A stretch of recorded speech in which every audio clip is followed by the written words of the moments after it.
Hi, it's me again with Corel Tips and Tricks.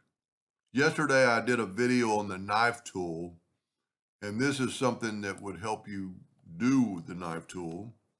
I'm going to just take a rectangle, holding down the control button, make a square. Then I'm going to get the knife tool.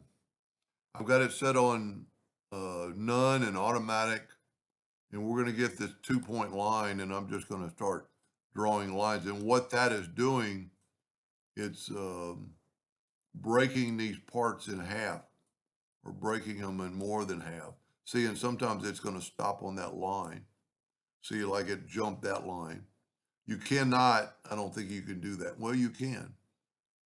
Sometimes I can get it to work, sometimes I can't. See, like that didn't work. There we go.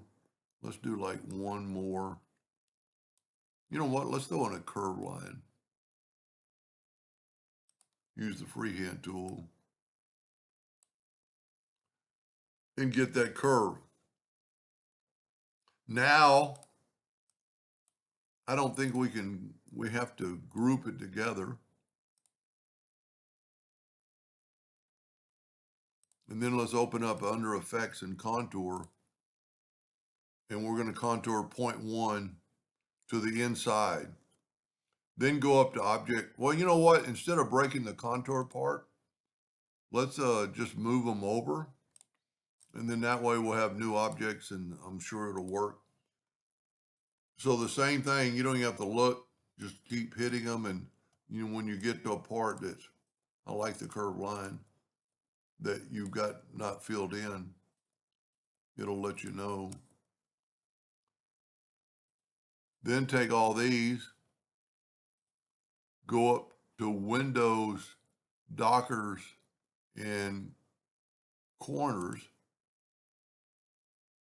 and just hit apply. And it's telling you that some of them were too small to, I mean, like that one right there. But that's pretty cool. I need to make one with just a curve line. But that's the knife tool and how it can, you know, if you were making a puzzle, you know, maybe with small, here's what you could do if this was a puzzle.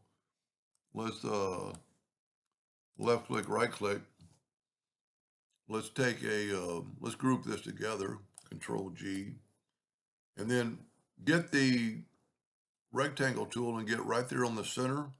Hold down well, let's just draw a rectangle, holding down the control button.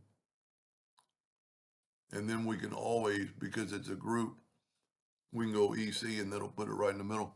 Then if you would cut this out as a puzzle, it would be a child's puzzle because it'd be pretty easy unless you made the pieces. And so this would be the backer board. You'd need a solid piece for the backer board, then cut this out.